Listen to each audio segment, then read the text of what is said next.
Olá, seja bem-vindo ao canal Eduardo dos Souza Oficial.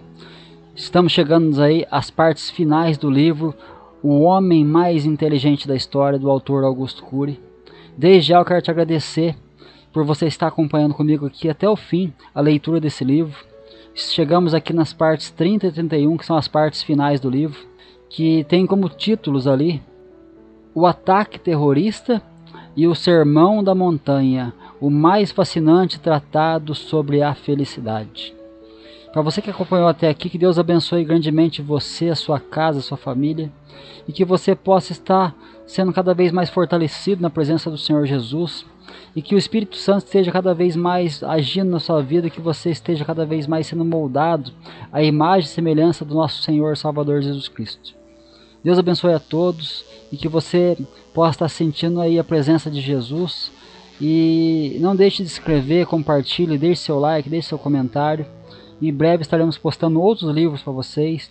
Se você tem alguma sugestão de algum livro que você quer que a gente poste aqui no canal, você pode estar mandando para mim aí, né, o nome de um livro. E se a gente conseguir, a gente posta para vocês aí, tá bom? Então um grande abraço para vocês todos. E que Deus abençoe grandemente a vida de cada um, em nome do Senhor Jesus. O ataque terrorista. Era um dia comum, mas os acontecimentos que sucederiam o transformariam num espaço de tempo extraordinário. O Dr. Alberto se encontrava em seus aposentos, lendo, refletindo, escrevendo. Estava animadíssimo com todos os debates sobre a biografia de Lucas. De repente, alguém bateu na porta e lhe entregou uma carta timbrada com o selo papal. Era um carimbo idêntico ao que conhecia, mas nunca receberá uma carta especial. Sem demora, abriu-a. O conteúdo era estrondoso. Continha apenas uma frase: Alberto, volte imediatamente para o Vaticano, pois o debate de que você está participando em Jerusalém é uma afronta. Alberto ficou perturbadíssimo. Não entendia o que estava acontecendo. Será que ofendi a Cúria Romana? Pensou angustiado. A urgência do pedido era tanta, que ele sequer poderia se despedir pessoalmente de seus amigos. Estava combalido. Contristado. Perguntou-se: que erro eu cometi? Nossos debates são de uma profundidade única. Será que é proibido pensar? Logo agora que voltei ao meu primeiro amor pelo autor da vida, como quando iniciei minha carreira, arrumava a mala abatido e pensativo. Quando aprontou-a, pegou seu celular e se preparou para ligar para o Dr. Thomas. Antes de digitar seu número e lhe dar a péssima notícia, uma ligação entrou primeiro no celular. Era o secretário-geral da Catedral de São Pedro. Ficou trêmulo. Alberto?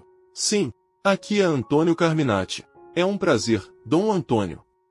Algo errado? Disse, respirando com desconforto. Não, ao contrário. Gostaria de parabenizá-lo pelo inteligentíssimo debate nessa admirável mesa redonda. O quê? Mas...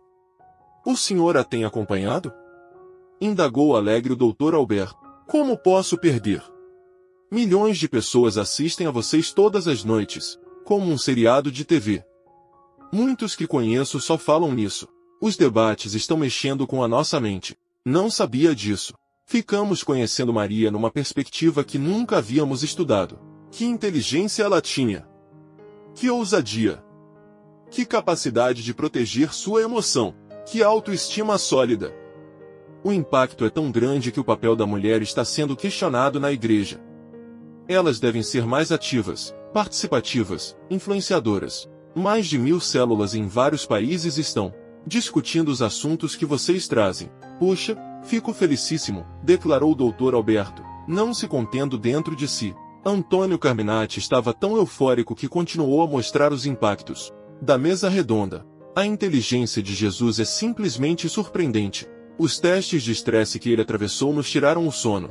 Suas habilidades emocionais e sua autoconfiança para formar pensadores a partir de pedras brutas são espantosas. Conhecíamos o Filho de Deus, mas não o Filho da humanidade. Eu também estou perplexo, revendo meus paradigmas. Falhamos em não estudar a mente de Jesus sob o ângulo da ciência. 2000 anos de erro crasso. E em seguida o secretário papal declarou: o Papa gostaria de conhecer o Dr. Marco Polo e os demais membros da mesa redonda um dia. Direi isso a eles. Continue, não pare. Mas, secretário, Estou preocupado. Recebi uma carta papal dizendo que eu deveria voltar imediatamente para o Vaticano. Estranho. Só pode ser falsa. O selo parece o do Papa. Por que tem certeza de que é falsa? Porque sou eu que distribuo as cartas enviadas pessoalmente pelo Santo Padre, afirmou Antônio Carminati. E acrescentou, alguém está fazendo uma brincadeira de mau gosto com você ou querendo sabotar a mesa redonda. Alberto ficou intensamente preocupado. A mesa redonda começava todos os dias às 7 da noite. Chegando para mais uma sessão, o Dr. Alberto relatou os fatos logo que encontrou seus amigos no corredor da universidade. Em seguida, Michael chegou e o ouviu intrigado. Alberto falou da alegria que Dom Antônio Carminati lhe dera e, ao mesmo tempo, da estranha carta que receberá. Michael estava com um tique nervoso. Não parava de estalar os dedos. Depois do comentário do teólogo do Vaticano, relatou a dramática experiência de ter ficado trancado no banheiro com a filha e a esposa. Todos ficaram estressados. O que está por trás de todos esses fatos perigosos? Será que há uma conexão entre os riscos que Marco Polo e Sofia correram, a perseguição que Alberto sofrerá, a carta enigmática que receberá e o drama de Michael? Indagou o Dr. Thomas, tenso. Serão eventos isolados, frutos de lobos solitários, ou uma conspiração de um grupo radical? Indagou Michael, pensativo. Não é possível que queiram sabotar nosso debate. Não fazemos mal a ninguém, comentou Sofia, a não ser as mentes rígidas, que odeiam pensar em outras possibilidades. Especulou Marco Polo. Talvez tenhamos que proibir a transmissão do debate pela internet, ponderou Michael. Só que os ganhos são enormes não apenas para nós, mas também para os espectadores, ponderou o Dr. Alberto. Enquanto eles discutiam esses assuntos, o tempo passou. Estavam 15 minutos atrasados. Havia muitas pessoas do lado de fora da sala de debate esperando que eles entrassem, pois a porta só se abria com a presença dos debatedores. Conversaremos sobre esses assuntos depois, disse Marco Polo. E assim todos se dirigiram para a sala de debate. Tiveram que atravessar a multidão sedenta por ouvi-los. Alguns pediam para fazer selfies, atrasando-os mais ainda. Quando a sala foi aberta e os 5 intelectuais começaram a caminhar em direção à mesa, houve um estrondo ensurdecedor. Havia uma bomba escondida debaixo da mesa, pronta para explodir quando o debate já tivesse começado. O tumulto foi grande, pessoas caíram umas por cima das outras. Pânico, choro, gritos por todos os lados. Marco Polo teve de proteger Sofia para ela não ser pisoteada. Felizmente ninguém se machucou. Mas, se não fosse pelo atraso, as consequências seriam terríveis. Não apenas os debatedores estariam mortos, mas muitos membros da plateia também. A polícia especializada em ataques terroristas teve de revistar cada canto da universidade. Era a primeira vez que uma bomba explodia dentro da instituição. Os debatedores foram longamente interrogados. Sofia chorava apoiando-se no ombro de Marco Polo. Depois do interrogatório detalhado de idas e vindas, o Dr. Thomas sugeriu aos amigos. Dentro de mim há um grito surdo dizendo que eu não para os debates. Mas devemos ponderar os riscos. É uma perda irreparável, mas talvez seja melhor dar um tempo. Expressou-se o Dr. Alberto, angustiado. Minha vida está virando de cabeça para baixo com esta mesa redonda. Mas não posso esconder que estou com medo de continuar, afirmou Michael. Sofia, que parecia a mais frágil, se mostrou a mais forte. Vocês, homens, são tímidos. Recuam aos primeiros obstáculos. Não há milhões de pessoas nos vendo? Sim, disseram os outros.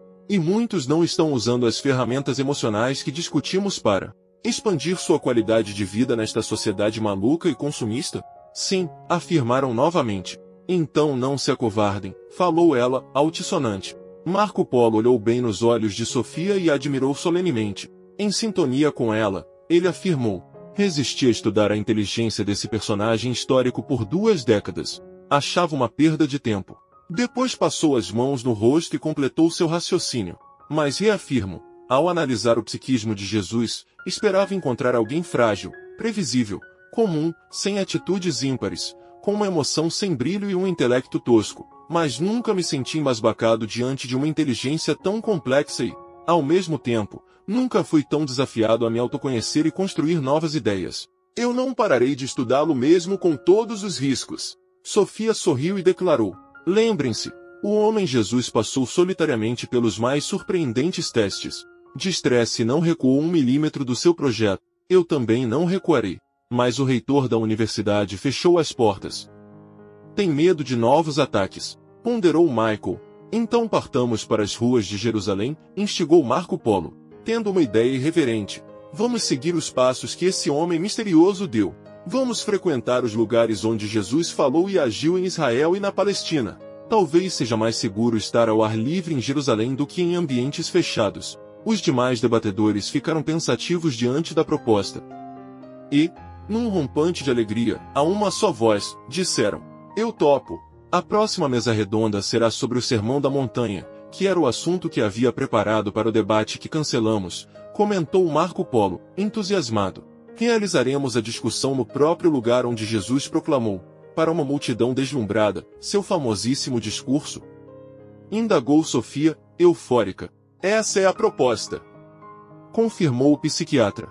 2 pessoas que estavam de plantão observando-os ouviram a proposta de Marco Polo. Elas participavam do debate como espectadoras e tinham formado um grupo chamado O Homem Mais Inteligente da História. Logo divulgaram nas redes sociais o encontro ao ar livre. Desse modo, mesmo correndo riscos imprevisíveis, Marco Polo, Sofia, Michael, o Dr. Alberto e o Dr. Thomas começaram a discutir ao vivo e em cores as ideias e os comportamentos de Jesus nas ruas da Cidade Mágica, Jericó, Mar Morto e outros sítios. Ao contrário dos milhões de turistas de mais de 100 nações que visitavam esses locais famosos, os debatedores estavam interessados em entrar em áreas nunca antes penetradas, em descobrir os bastidores da inteligência do homem que revolucionou grande parte da humanidade. Jerusalém poucas vezes foi tão eletrizante e enigmática.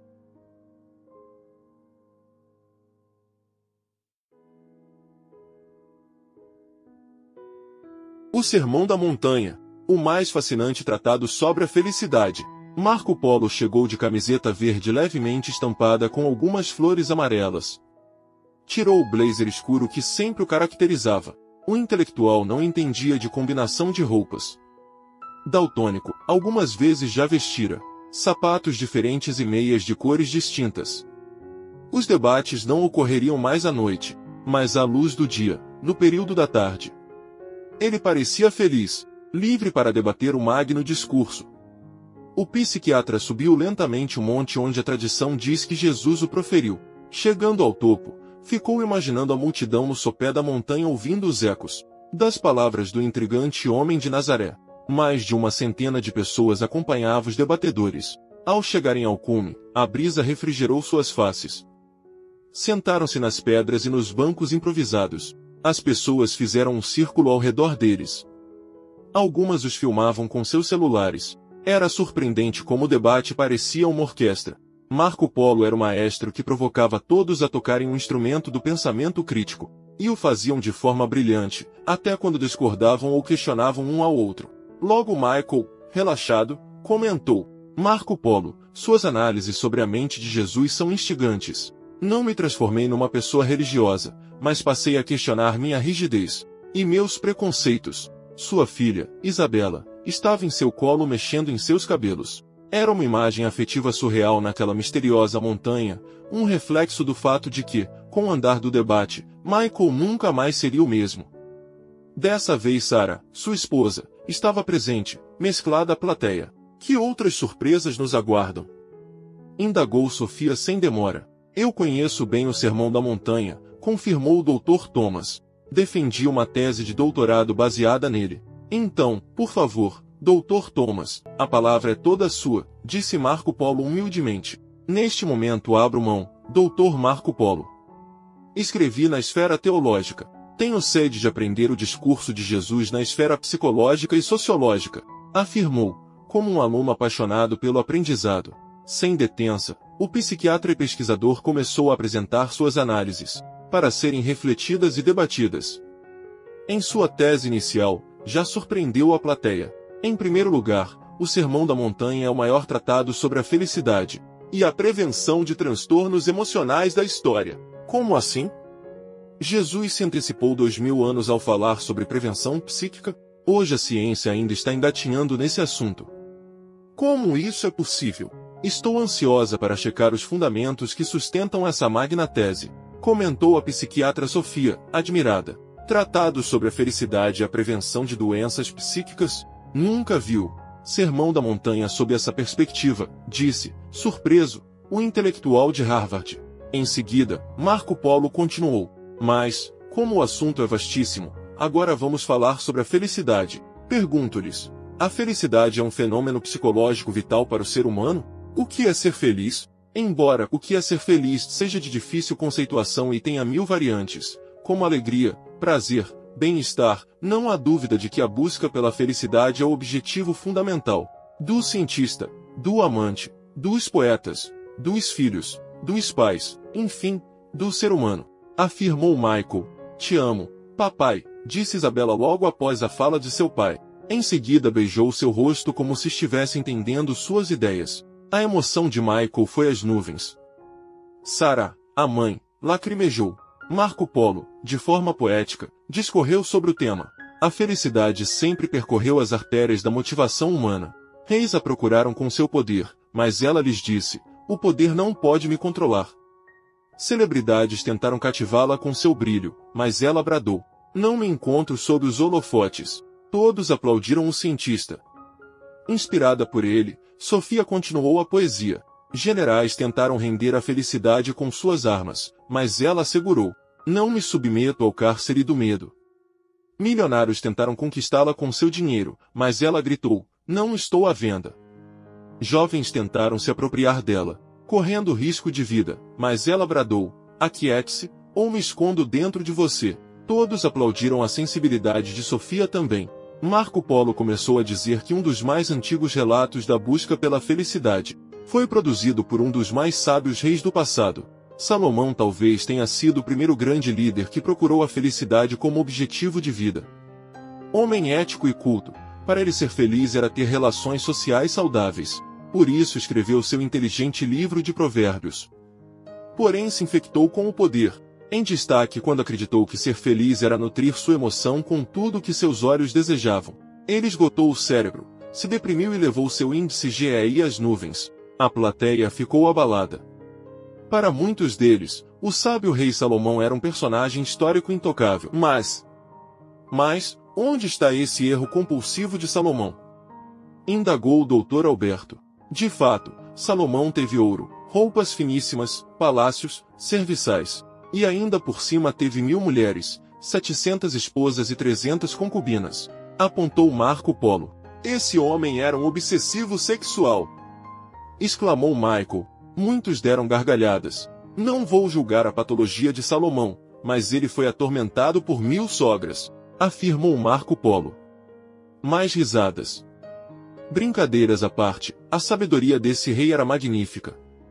Mesmo um homem inteligentíssimo pode se perder no poder se, ao longo da vida, não voltar às origens, não se autocriticar, não for contemplativo, não gerir minimamente sua emoção. Por isso, certa vez Jesus observou, olhai os lírios do campo, vede como são tão belos. Nem Salomão se vestiu como um deles. Sob o ângulo da gestão da emoção, essa passagem é uma crítica à saúde emocional de Salomão, comentou o Dr. Thomas. Talvez esse rei tenha sido a primeira celebridade mundial. Até a rainha de Sabá, de um reino distante, veio homenageá-lo. Vendo a dificuldade do Dr. Thomas de concluir seu raciocínio, Marco Polo completou com ousadia. Emocionalmente nu. Salomão se cobria com vestes de ouro, mas emocionalmente estava descoberto, sem proteção, sem capacidade de conquistar o que o poder não pode dominar nem comprar, enfim, sem vestir os lírios do campo. Fascinante! A busca pela felicidade, quando feita de forma errada, leva de fato à autodestruição. O resultado foi que Salomão estava tão mórbido, pessimista e infeliz que escreveu de forma poética que tudo era vaidade. Perderá o prazer de viver, enquanto Jesus se alegrava com um lírio, ponderou Sofia, que também conhecia esses textos. Esse é o contraste entre um excelente gestor da emoção e um péssimo gestor. O consumismo levou Salomão a ser um maltrapilho emocional morando num palácio. Atualmente, nas sociedades modernas, a ansiedade alimenta o consumismo. E o consumismo retroalimenta a ansiedade, tornando-se uma das grandes causas da era dos mendigos emocionais. Esse tema deveria ser inesquecível, declarou Marco Polo. Duas belas jovens se entreolharam, sentiam-se emocionalmente miseráveis. Toda semana compravam uma nova peça de roupa de marca. Como a busca desenfreada pelo prazer pode gerar infelicidade? Qual o mecanismo mental? Perguntou uma delas, chamada Marina. Marco Polo fitou seus olhos e respondeu: a emoção é o fenômeno mais democrático da existência, mais do que as democracias políticas. Quem tem 10 casas não é 10 vezes mais feliz do que quem tem apenas uma casa. Do mesmo padrão. Ter não é ser. A causa disso é um fenômeno inconsciente chamado psicoadaptação. A frequente exposição ao mesmo objeto ou ao ato de comprar aciona esse fenômeno diminuindo os níveis de prazer. Por exemplo, no começo da carreira, uma celebridade tem altíssimo prazer em dar um autógrafo, mas, no auge da carreira, se não gerenciar a emoção, os autógrafos passam a lhe trazer angústia. Deixe-me ver se entendi. Com o tempo, o rico perde o prazer de entrar em sua Ferrari, pois psicoadaptou-se ao estímulo, enquanto uma pessoa pobre pode estar alegríssima ao entrar pela primeira vez num carro caindo aos pedaços, comentou Michael. Correto. Acho que eu mereço aplausos, brincou o neurocientista. Isabela, sua filha, aplaudiu primeiramente. Depois os demais a acompanharam. Tanto ateus quanto religiosos que assistiam ao debate enxergavam seus fantasmas emocionais, inclusive o próprio Marco Polo. Seu raciocínio descortinava os conflitos humanos históricos. Além de Salomão, outra busca irrefriável pela felicidade está na epopeia de Gilgamesh, rei dos Sumérios, relatada muitos séculos antes de Cristo. Disse o psiquiatra. O Dr. Alberto havia estudado essa epopeia em suas teses, por isso se adiantou. Gilgamesh perseguiu a imortalidade como objetivo maior do ser humano. Para ele não haveria felicidade plena sem a imortalidade. É indiscutível que a morte é um acidente de percurso gravíssimo na história de todo mortal. Trilhões de células reagem contra uma situação de risco pois estão programadas geneticamente para viver. E o câncer é fruto de células que querem ser eternamente jovens. Mas as células cancerosas são egoístas, vivem só para elas e suas filhas. Desrespeitando a unidade do organismo, comentou Michael Gates, o neurocientista. Se suas células detestam morrer, por que você é ateu, Michael? Espizinhou o Dr. Alberto, sorrindo. Esses religiosos infernizam o cérebro dos ateus, disse Michael, topando a brincadeira. E depois completou, acho que alguns ateus são tão armados quanto os religiosos ferrenhos. Eu era assim, confesso. Sou cético, mas minha mente não é mais um cofre fechado, Dr. Alberto. Admito que nunca me senti tão bem em debater com pessoas tão diferentes. Sarah, no meio da plateia, deu um suspiro e sorriu levemente. Esse era o Michael com quem ela se casara. O poder intelectual o enrijecera, mas ele agora voltava às suas origens. A angústia gerada pela fragilidade da vida e pela morte em si movimenta grande parte do PIB mundial, relembrou Marco Polo. Faz sentido, ponderou Jacob Moscovitch, um coronel das Forças Armadas de Israel na plateia. O sistema de saúde, os mecanismos de segurança dos produtos, a indústria do seguro, o sistema judiciário, as Forças Armadas só existem porque o ser humano é passível de dor e de calar a vida. Interessante, disse Sofia. Quer dizer que a busca de Gilgamesh pela superação da morte é a busca essencial inclusive de ateus? Como assim? Indagou Marco Polo, curioso. Sofia concluiu. Quando os ateus defendem suas ideias, eles estão em busca da liberdade de expressão, mas cedo ou tarde são atropelados pela morte, que dilacera essa liberdade. É um raciocínio inteligente, disse Marco Polo com humildade. Como eu comentei antes, quando Sócrates foi condenado a tomar cicuta, para que silenciasse suas ideias, ele disse aos inimigos que continuaria filosofando na eternidade. A ousadia do pensador da Grécia Antiga era realmente admirável. Nós, ateus, nos esforçamos ao máximo para encarar a morte com naturalidade. Todavia, nossas lágrimas nos denunciam, comentou Michael. Sofia completou. Usamos técnicas psicoterapêuticas e ansiolíticos para controlar a ansiedade. Mas não podemos ser arrogantes e negar que a busca por Deus, independentemente da cultura e da religião, é uma busca legítima para aliviar a angústia diante da inevitabilidade da finitude da vida. Faz sentido também, afirmou Michael sem outros argumentos. Mas a religião, seja qual for, sem altruísmo, empatia, proteção da emoção ou aumento do limiar para frustrações, asfixia a saúde emocional e transforma a felicidade numa utopia, expôs Marco Polo mais uma vez. Concordo, afirmaram o Dr. Thomas e o Dr. Alberto simultaneamente. E, assim, a mesa redonda orquestrada por Marco Polo debatia livremente os mais diversos temas sem medo. Descobriram que o comportamento de religiosos e ateus de não se sentarem para debater com respeito e inteligência suas teses era infantil. A Europa está em chamas por causa de islamistas, cristãos, intelectuais. Vivem ilhados. Deveria haver milhares de mesas redondas como esta, mas elas são raras como os diamantes nobres, comentou Marco Polo.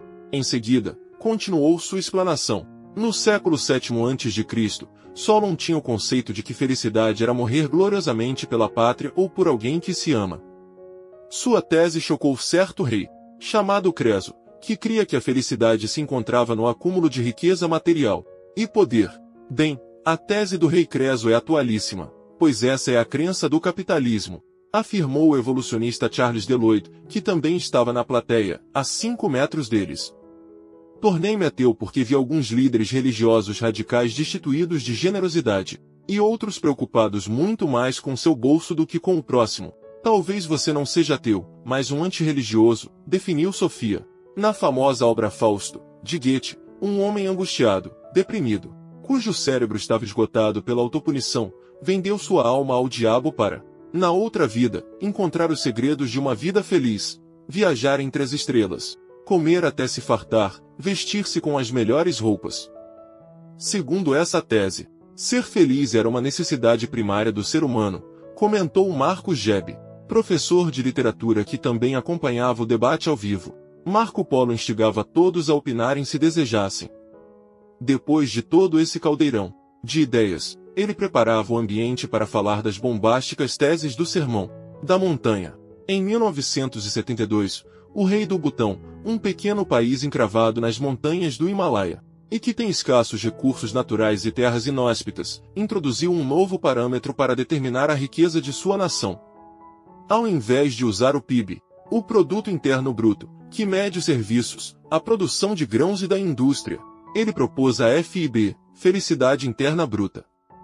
A FIB levava em consideração paz, harmonia, compaixão, a qualidade da habitação, do ambiente, da escola. Países ricos podem ter um povo com baixos níveis de felicidade e vice-versa. O que acham da tese da FIB? Fascinante, disse Sofia. Encantadora, assegurou o Dr. Thomas. Espetacular, confirmou o Dr. Alberto. Admirável, declarou Michael. Mas Marco Polo fez uma correção no conceito. A FIB é inteligente, mas insuficiente. Faz-se necessário a introdução do GEIB, ou seja, gestão da emoção interna bruta. Caso contrário, erros dramáticos podem ocorrer. Não entendi, declarou Michael. Analisem comigo. Pode haver paz por fora, mas tormenta por dentro, uma mente agitada e tensa.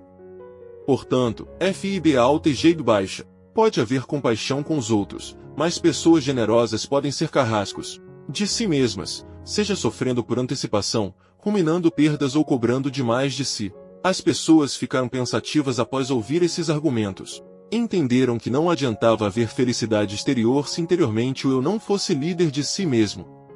Iluminadas por esse conhecimento, uma avalanche de pessoas começou a declarar publicamente seus terrores mentais. Foi uma cena emocionante. Eu tenho uma cama confortável, mas não descanso. Acordo no meio da noite e não consigo voltar a dormir. Angustiado, vou acessar o celular. Vivo cansado. Parece que carrego o meu corpo, comentou um jovem de 15 anos. Ansioso como milhões de jovens, estava destruindo o motor da vida, o sono. Todos ficaram preocupados ao ouvi-lo. Eu tenho seguro de casa, de empresa e de vida. Sou abastado, mas não tenho seguro emocional. Minha mente não tem proteção. Ofensas, críticas e contrariedades me arrasam, declarou Anthony, um rico empresário americano. Sofia, inspirada por esse empresário, completou as ideias de Marco Polo. A felicidade interna bruta só é sustentável se houver gestão da emoção coletiva. Pelo ângulo do PIB, as 100 pessoas mais ricas do planeta detêm 70% da riqueza mundial. São mais abastadas que 7 bilhões de seres humanos. Uma injustiça. Todavia, há muitos nomes listados na Forbes que vivem de migalhas de prazer. E, quando a gestão da emoção é medíocre, o índice GEI é altíssimo. Eles se tornam algozes de seu próprio cérebro. Depois de toda essa explanação, Marco Polo indagou: e Jesus? Por que eu lhes disse que o Sermão da Montanha é um tratado notável sobre a felicidade? As pessoas não souberam responder. Foi então que ele as abalou dizendo: as teses desse intrigante homem não tratam da felicidade autoajuda, religiosa, romântica ou poética, mas da felicidade inteligente. Por acaso há dois tipos de felicidade? Uma inteligente e outra desinteligente? Questionou o Dr. Alberto. Claramente, assegurou Marco Polo. Uma análise criteriosa desse famoso discurso, proferido há 2000 anos, provavelmente no mesmo local onde estamos reunidos, evidencia que há dois tipos de felicidade. A felicidade inteligente é sustentável, se renova, enquanto a desinteligente é insustentável, envelhece rápido, morre quando o prazer se dissipa. 2. A felicidade inteligente é cultivada, a desinteligente é desleixada. 3. A felicidade inteligente é resiliente, nutre-se das crises, a desinteligente sucumbe às frustrações. 4. A felicidade inteligente gerencia a ansiedade, portanto, é paciente, enquanto a desinteligente é impulsiva e intolerante. 5. A felicidade inteligente doa-se muito e cobra pouco, a desinteligente doa-se pouco e cobra muito. 6. A felicidade inteligente faz muito do pouco, é contemplativa, enquanto a desinteligente faz pouco do muito, é consumista. 7. A felicidade inteligente respeita as diferenças, enquanto a desinteligente tem a necessidade neurótica de mudar os outros, eleva o tom de voz, critica muito, compara, pressiona. Marco Polo deu muitas outras explicações do pensamento de Jesus sobre a felicidade inteligente. Para ele, ser feliz não era ter uma vida perfeita sem falhar, tropeçar nem errar, mas usar nossas loucuras para nutrir a sanidade, as crises para alicerçar a tolerância, as lágrimas para enriquecer a sabedoria. Todos ficaram maravilhados. Espere, Marco Polo. Sabemos que os transtornos psíquicos, como a depressão e o suicídio, estão em expansão nas sociedades modernas. Há estatísticas distoantes, mas elas são explosivas. Provavelmente, 1,4 bilhão de pessoas, ou 20% da população mundial, deverá desenvolver um transtorno depressivo ao longo da vida. Se as escolas ensinassem os alunos a gerir a emoção e a ter uma felicidade inteligente, essas estatísticas seriam mais generosas? Indagou o reitor da Universidade de Jerusalém. Não tenho dúvidas, senhor. O Sermão da Montanha revela ferramentas fundamentais para uma emoção sustentável e saudável. Mas, sempre pensei no Sermão da Montanha como um conjunto de regras e princípios de conduta, comentou o Dr. Alberto, intrigado. Marco Polo disse que Edward Jenner criou a vacina contra a varíola há mais de 2 séculos. A partir desse episódio, a medicina biológica investiu grande parte de seus recursos na prevenção, enquanto a medicina psicológica se tornou excessivamente curativa. Ainda acrescentou: não sei se me decepcionarei com a inteligência de Jesus nos capítulos posteriores da biografia escrita pelo Dr. Lucas. Há desafios dantescos, textos complexos e de difícil análise, mas até o momento é possível dizer que ele foi o mestre dos mestres da gestão da emoção.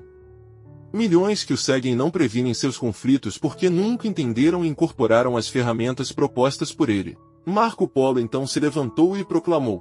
Ele criticava a necessidade neurótica de ser o centro das atenções. Por isso que sua mão direita fazia, a esquerda não deveria saber.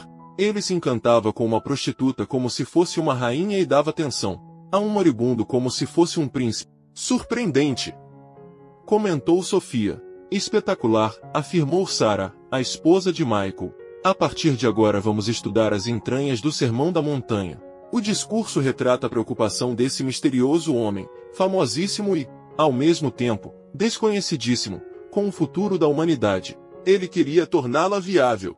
Está afirmando que o Sermão da Montanha é uma vacina emocional para viabilizar a vida humana? Indagou Michael, chocado. Marco Polo fitou Michael e depois a multidão, e completou seu raciocínio. Sim. O Sermão da Montanha foi muito mais do que um discurso belíssimo, um manual de conduta, uma conferência ousadíssima. Ele proporcionou ferramentas para transformar o Homo sapiens, essa espécie tão complexa e bela, mas também tão violenta e emocionalmente doente, numa espécie saudável, regada a uma felicidade sustentável. Muitos de nós ficaremos positivamente assombrados, mas infelizmente o tempo daquela mesa redonda ao ar livre havia acabado.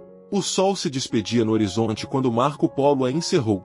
As pessoas da plateia reclamaram, tinham sede e fome de novos conhecimentos. As teses do mais famoso discurso da história seriam dissecadas em outros debates. Elas enriqueceriam a humanidade, independentemente de etnia, cor da pele, cultura e religião, e sobretudo irrigariam o território da emoção de cada ser humano. Seria uma viagem inimaginável. Todavia, ao mesmo tempo em que penetrariam em camadas mais profundas da inteligência do homem que abalou a história, sofreriam uma perseguição implacável de inimigos misteriosos que queriam sabotar o mais intrigante debate de que se teve notícia.